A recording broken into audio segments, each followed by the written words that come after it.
Hello and thank you for joining me today. My name is Deepa Robbins from DeeZinesByD, and today I'll be sharing with you a foiled background and some coloring with some Spectrum Noir Triblends.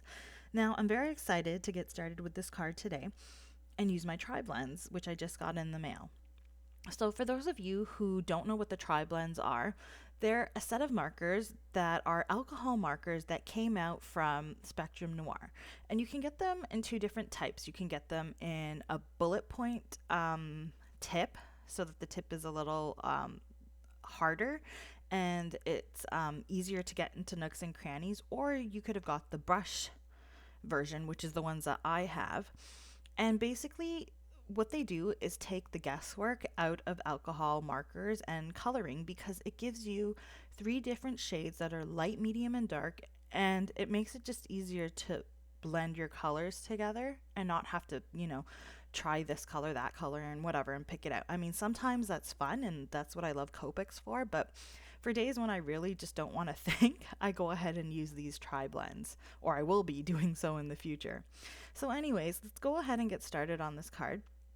So for my focal point, I'm featuring this Simon Says Stamp Spring Bouquet stamp set.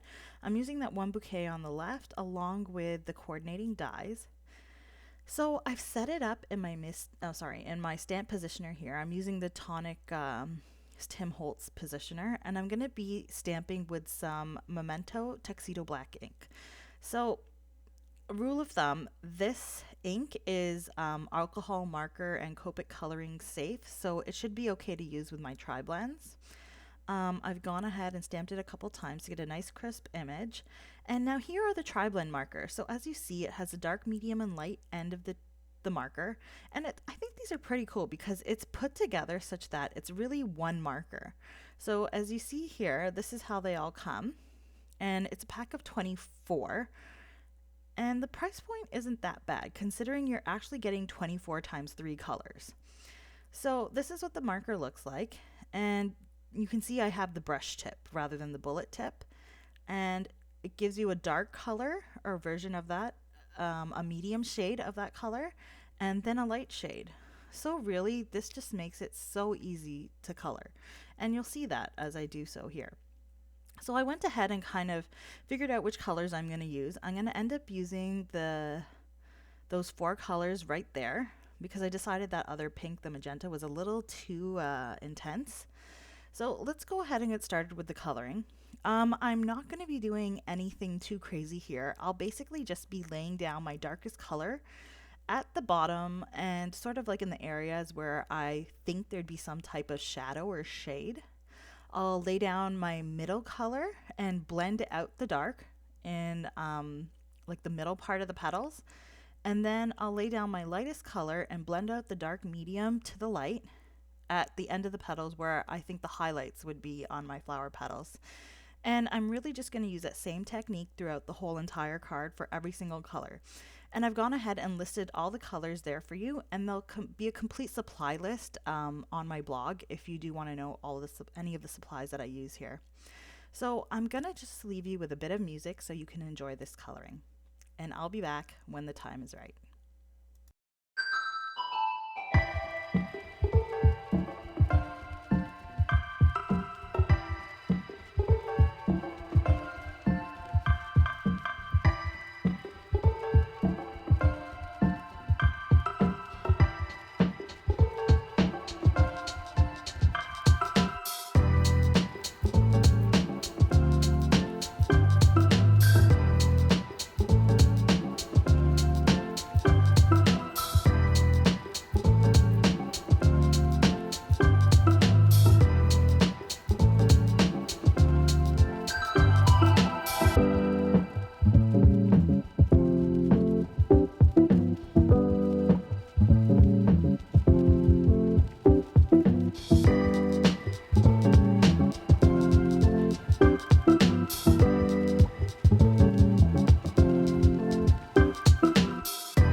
forgot to mention one little tip here, and that is once I've blended out my lightest color, I sometimes go back into my darkest and add a bit more of the dark and the medium.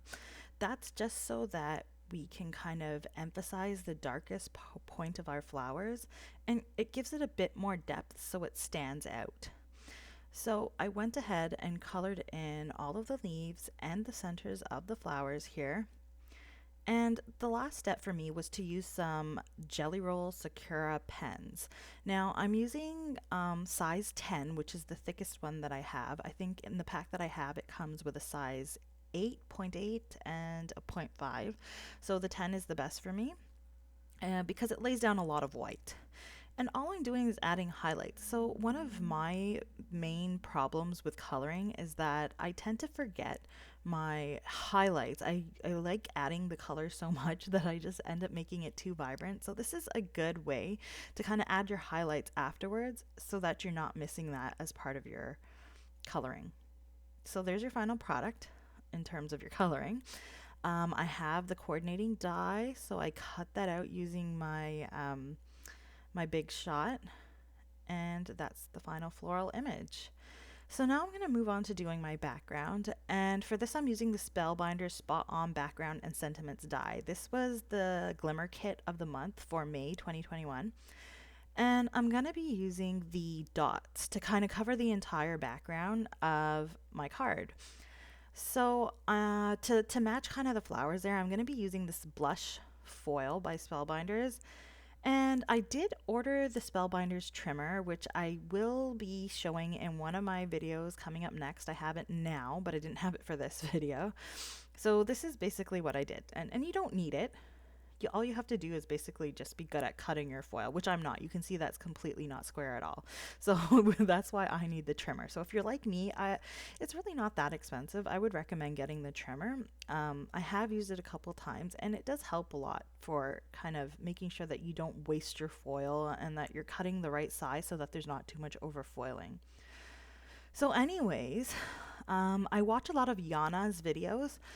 Yana Smakula, because she does have her line of glimmer plates, and she uses this hinge method where she kind of tapes on her her glimmer plate, and then she puts the foil down and folds it over, and then to just keep it snug in place, I'll put like another piece of washi tape on top there.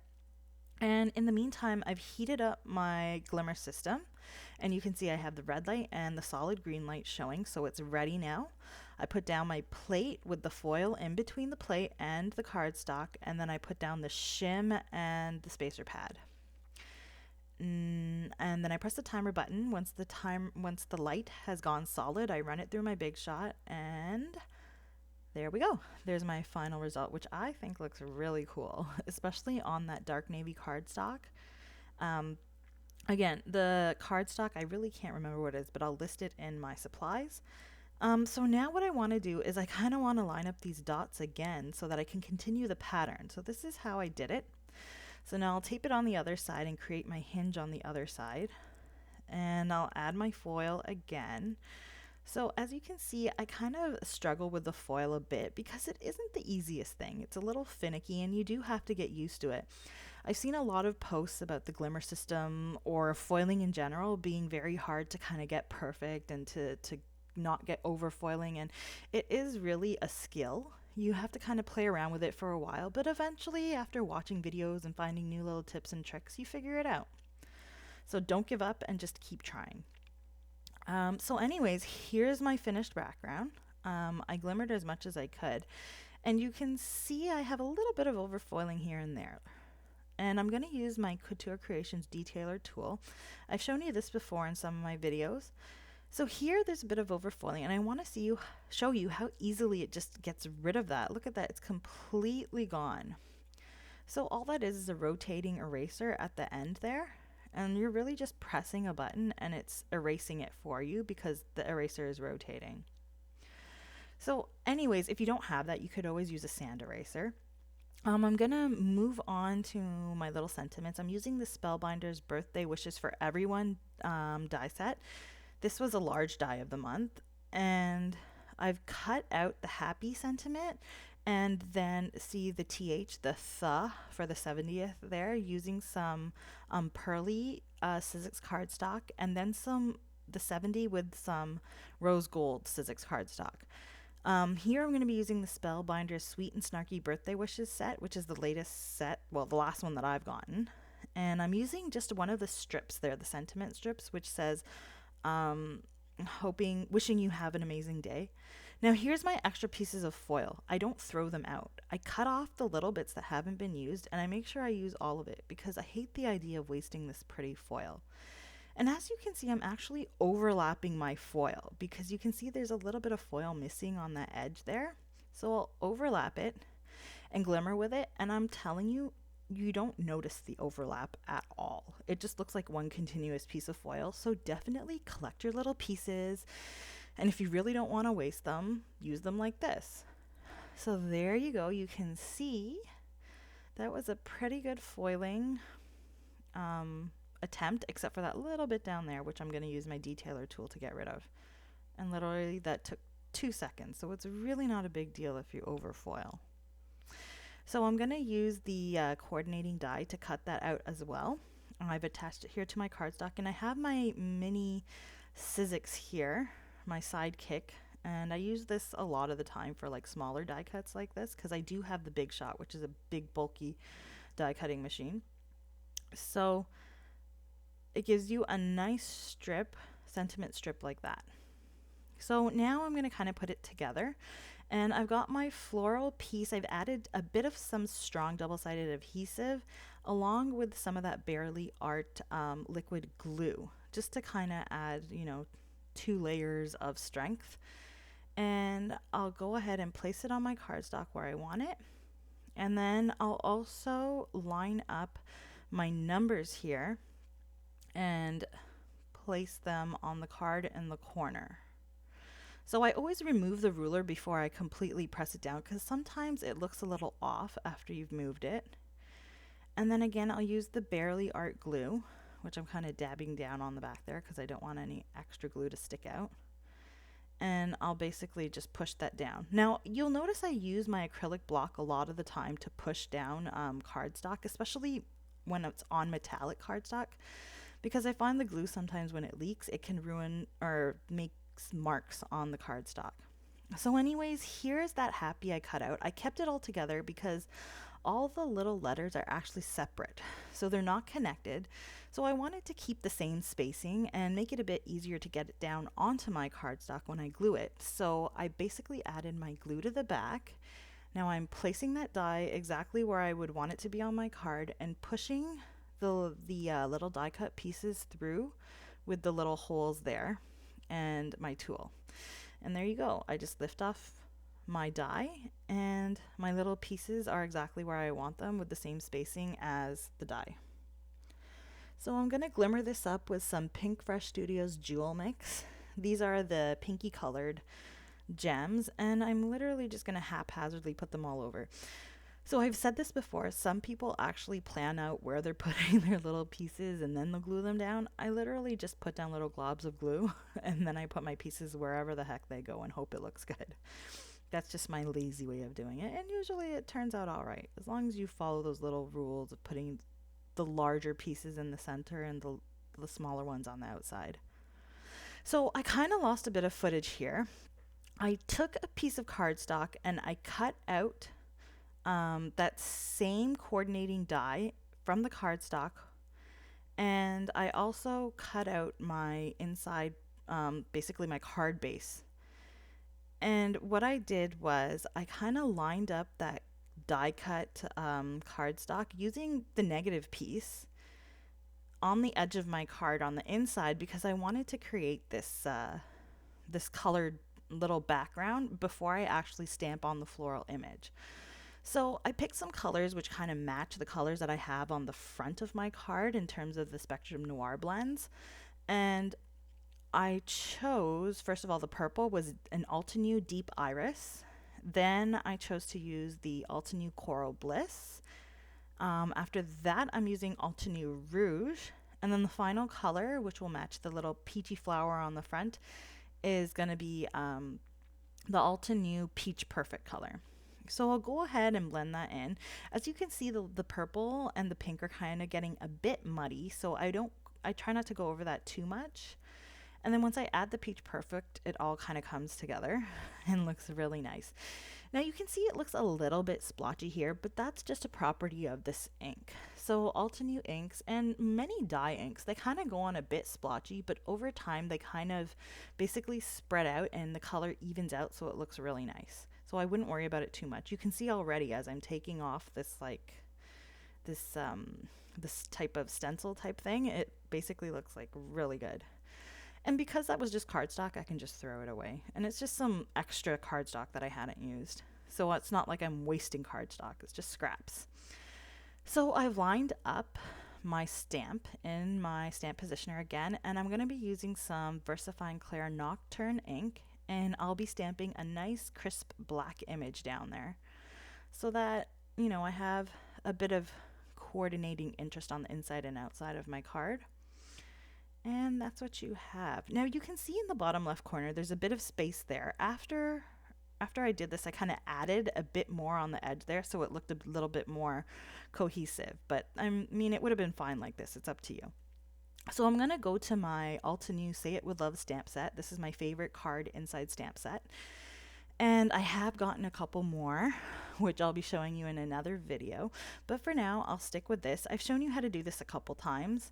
And I basically stamped the printed type with black Nocturne ink. And then I'm using this Nuvo Peach Blossom color to stamp out the handwritten portions. So I actually did this in 2 steps. I did one word and then I did the second word. Normally I do them both together. But the most important thing to remember with this is to take off your washi tape before you stamp. Otherwise you're just going to get a big splotch. And then I've also got this Dear Friend, which is also part of the same stamp set that I added to the top there for my sentiment. So the last step would be to put this together, and I want to show you a little trick that I do here. So I've used some strong double-sided adhesive around the edges of my card and then added some Tombow Mono removable glue, removable tape to the center. So what I do is I leave the backing on the double-sided tape and I'll use that removable tape to kind of stick it down to my card front. This way I can line everything up and make sure it's exactly where I need it. Then I pull off the backing by kind of reaching in between the 2 pieces of cardstock and pulling it out. And then I'll reach in and grab the next piece and pull it out and attach it, and then reach in the next piece and pull it. And it really is a great way to make sure that your card front gets on exactly how you like it without any bits hanging off the edge. So there's my final card. I hope you guys liked my video today. If you did, please remember to give it a thumbs up. You might want to subscribe to my channel and hit the notification bell, which will remind you anytime I post another video. If you get a chance, there's a link to my blog. It has all of the supplies that I used, so you can go ahead and take a look at them. You can take a look at some of my other blog posts. And for now, I'm just going to go ahead and post a couple of videos here that you might also want to take a look at. There's also a playlist here, which has a bunch of other cards that I've done that you might find interesting. I don't guarantee, but I know in all of these videos, there's always some new tips and tricks that you can definitely use on your card making journey. So I hope you had a great time watching my video and that you were inspired in some way or form. Thank you again, and I'll see you next time. Bye.